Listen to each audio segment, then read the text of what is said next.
Okay, hello everyone, this is Q Show here. Now, before I get into this one if, I have a question. Someone asked me about how the Invisible Girl got into 1A, and I'm not even sure how she got into 1A, and I know I'm a very weird pack of knowledge on a lot of different subjects, because you see me pull stuff in from Iron Man villains, different animes, stuff that I think a lot of people have seen before. I even have a list of certain 80s movies, and since I'm on the topic of 80s movies, my 300 subscriber what if? I want you guys to vote in the comments if you would like it to be Judge Dredd or Mad Max. Because I already had Judge Dredd on my list whenever someone asked me about it, and I was going to do a Vigilante Deku. And I was also going to have... Actually, I could make Deku a hero in Mega City 1. I can also change up the story a bit and how that would fit. But I can also actually make a Mad Max Deku. Basically, Deku's quirk would be he gets super angry, and he has the ability to use his anger to essentially speed up his fist. Yeah. Basically, his entire quirk would just be I can't beat the shit out of you without getting closer. And I think that's actually how I responded to that person, and I'm very sorry. It was 5 a.m. whenever I responded to that, and I could not sleep. Prior to that, I actually bashed my head into my wall whenever I messed up which arc I was on. Which I am still surprised no one questioned about. Which, I don't care, but it's genuinely concerning. Because I don't think you guys heard the thuds. I even did it earlier today, I think on recording. Or that part may have been cut out. But anyways. Now then. During the ride on the bus for the USJ, Bakugo's asking Deku a lot of questions, but he's still being somewhat arrogant about it. Because his quirk to Bakugo was actually very cool. Because it basically meant that he was a leader. So he needed to be strong to be a leader. Now then, Bakugo's asking Deku a lot of questions, and Mei, she's writing down new sketches in her notebook. Deku would immediately look over and actually get puzzled by this, and he would actually whisper into her ear a lot of different things that she could write down. And whenever he does do that, she would immediately just have this awestruck smile on her face. Like, have you ever seen an anime where someone gets visibly happy, how their face brightens up, they smile, and their hair eventually just poofs up like that? Mei would do that before viciously writing down in her journal and actually flipping through more and more pages, writing stuff down. And Deku would actually look through a lot of what she's doing, and he would actually have to raise his goggles for a second to try and look at it, and actually just put them down and give her a thumbs up. Now, like I did say, Deku's hair grows back faster. His hair would probably be, at this point, the way I thought her hair was cut in that picture. His hair would probably be like, I do not probably have a good picture on my phone about it. That is Spider-Punk. That's not any better. Different What If. Still on my list. Memories. Crap, where is it? If it's in my memes, I'm gonna be very mad. Actually, yeah, he'll have hair somewhat to All Might's. That is twice my recording has stopped on me. Anyways, he says that his hair is about a fourth of the way in that picture, if not a fifth, so you can visibly see it growing out a little bit. Ito would ask about this, kind of curious, Deku would state that his quirk, he somewhat takes on traits of animal, with hair, his eyes, and whenever he was hunting back in the wild, he never really had to use fires, so he would sometimes eat steak bloody, or just food bloody, and whenever he went to the doctor, he didn't have any parasites, so he's guessing part of his immune system is actually animalistic. Now, people are somewhat disgusted hearing about that, but kinda I would understand being in the wild that long. Because not many vegetables to eat in the wild. Except for probably poisonous berries, which Deku could probably make an ice cream out of and get an immunity. But let's not do that. Anyways, this is whenever they would arrive, and Deku would listen to 13 for the little that she can. And Deku has been thinking of a way he can use One for All. And it's a bit weird the way he's thinking about it, but he just constantly have it on his mind, and he's come up with like a hypothesis. That is a word I have not used in a while, and I felt like I had foam. I felt like I had a cotton ball in my mouth when I said that. Hypothesis. That word does not sound English. Anyways, now then, after that, the villains would appear through the portal and begin to attack the heroes. 13 would get ripped apart like in canon. Pretty sure that happened in all my what ifs. Oh, I probably forgot to mention it. Aizawa would go in to fight villains. Deku would try jumping in. And he's actually trying to command a lot of the villains to stop and actually surrender. Some would listen, but some of the bulkier, more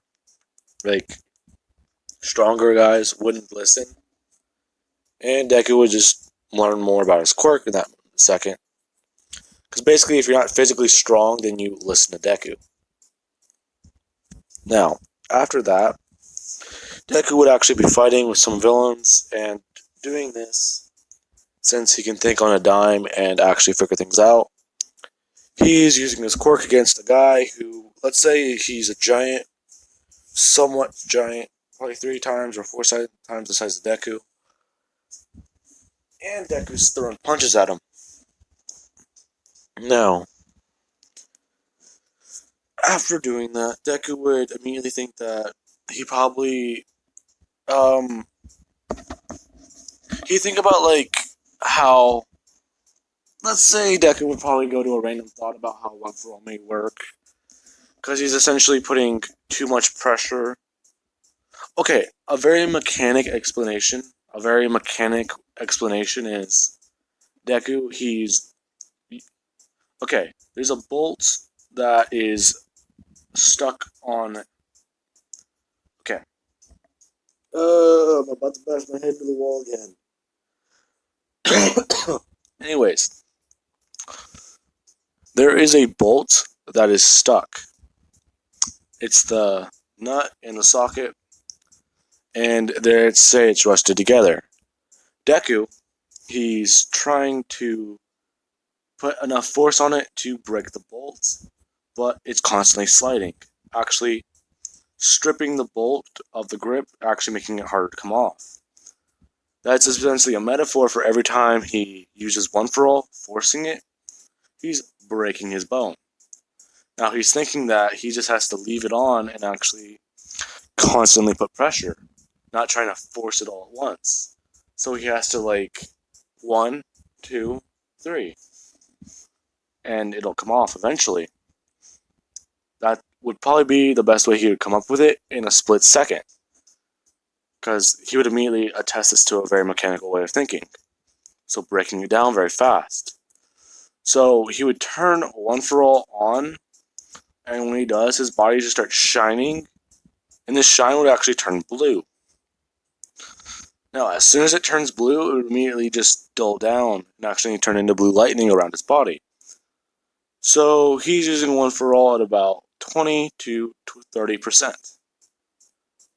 And he's doing that comfortably, might I add. So he can go up to 40 to 35% uncomfortably and 50% at the point where he gets muscle strain, like I like to do in my what ifs. Now, actually doing that off of on a dime, essentially, this would actually take a couple people aback as he's jumping around, actually blitzing people with his super speed and super strength, taking out quite a number of villains. People would immediately just get teleported. Deku and Mei are falling into the water. Deku would see Mei as they're falling. And let's say that Mei, she wants to abandon her tech, but she kind of doesn't really want to because it took her a long time to make. Deku would just remind her that he'll help her build something, or he'll help her improve her tech, just save her notebook. As they're falling, she would grab her notebook and actually hit the release on her gear, actually having it fall straight out from underneath her as it heads into the water. Deku would immediately shift his body weight over to her, grabbing her and actually crash into the boat. Now, he would get up, and he has a bit of a concussion from this. And one of his goggle lenses are a bit cracked, so he's immediately just met by that as he opens his eyes, and he would immediately go to cover his face. Mei's thinking that he has a traumatic brain injury, like a very bad one, would actually ask him to take off the goggles and let her see, because she doesn't know what's going on. Deku would say that it's fine, but he's got a crack. Now, this is whenever Sue would actually get on the boat, saying that was not a bad idea, but you kind of lost all your gear. Mei would say that, yeah, but that just means that she can make improvements, because she was noticing some flaws on the bus about some of that stuff. Now, I don't know what Mei's hero suit will be in this what if, but I know an adapted version of Deku's I am going to be doing. Now, Deku still has his wolf pelt and stuff like that, and people would have noticed him as the vigilante, but somewhat more powerful. Now, this is whenever, because let's say Shigaraki, he's only heard rumors of this guy, but seeing it, he didn't want to take any chances. So whenever Deku would swim back to shore with Sue and Mei, this is whenever Shigaraki would have immediately summoned the Nomu, and it would go to attack them. As soon as Deku would see it, he would just scream kneel, and the Nomu would just stop in its tracks, but it wouldn't sit down. It would just go to wind back its arm again for another punch. Shigaraki was confused at why it listened to him, but Deku essentially only has one eye open because of his goggles being busted. Now, because of this, he'll carry replacement lenses, but he'll have to make... No, he'll just get stronger lenses. Let's just keep it at that. I was going to say he'll have replacement goggles or replacement lenses, but that kind of takes away from the whole uniqueness of just having a pair that's close to him. So let's not do that. Now then. Deku, he would say that as this thing wind back its punch, Deku actually met it with a 50% smash. And this would actually have hurt Deku's arm quite a bit, so he pulled a muscle. Like, really pulled a muscle, like, really badly. And it would immediately start healing. Because his quirk being boosted essentially accelerated his healing now. So this is whenever Deku would immediately start trying to fight it off with his other arm. And it's not working very well. It would get to a point where the Nomu, he would just try grabbing Deku and pulling him apart. Now, Deku, he's just resonating screams throughout the USJ because of this. And this is whenever the Nomu, trying to pull Deku apart, Deku would immediately just start glowing blue as he's charging up One For All. Now, this technique is not going to be a spiritual attack. It's going to be somewhat of a pheromone and energy attack, because his quirk secretes a pheromone that people listen to. So, the same type of mind control thing for Shinsho, but it's more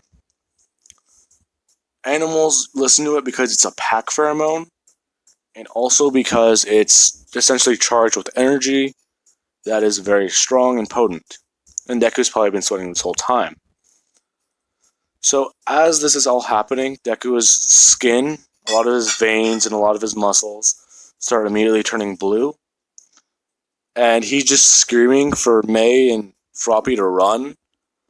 And as he is doing that, he immediately just creates a giant shockwave, blowing part of the USJ up. And what I mean by that is, the Nomu essentially got ripped apart, along with a lot of the roof caving in. And Shigaraki and a couple villains actually trying to leave. But this is whenever Deku would stand back up, holding one of his arms, and he just tells all the villains in a booming voice to stay. Or he would just scream, kneel. And they would kneel to Deku. Now, they're trying to find the Nomu, and the Nomu would immediately pop up behind Deku, but Deku would have grabbed it, putting his thumbs into its eyes, and just ripping off its skull along with part of its spine. He would do that and just throw it at Shigaraki. And as soon as he did that, Shigaraki's quaking in his boots, and he just starts kneeling in front of Deku, and listening to him, and sitting down. So, his quirk basically works by, if you listen to what he's commanding and saying, or if he sparks enough fear into you, you essentially get overtaken by the pheromone and listen to Deku. After that, the heroes would arrive and see this.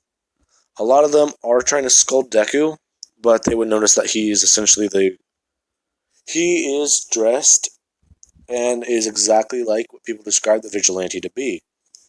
So they're more concerned about him being a vigilante instead of what's going on right now, because this vigilante's been active for a good 2 to 3 years. He would say that he's a student, if not, he's the best one in Class 1A. Bakugo would shout, no, and all you would hear that is from Bakugo in the distance somewhere, because his spike can probably break the fourth wall. Ba-da-ba-ba. Kill me. Anyways. And after that, Deku and Mei would actually return to the garage after being informed they have 2 weeks. She would ask Deku what he did, and he would just say that he tried. He doesn't know exactly how One For All works, but All Might described it as becoming more powerful and stockpiling power. So he just tried to charge himself up like a battery, and in doing so, he kind of got the result he wanted. He essentially turned his sweat into a bomb.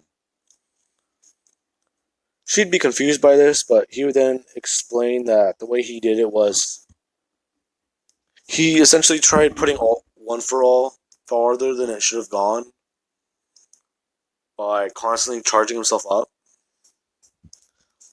And it essentially powered up his sweat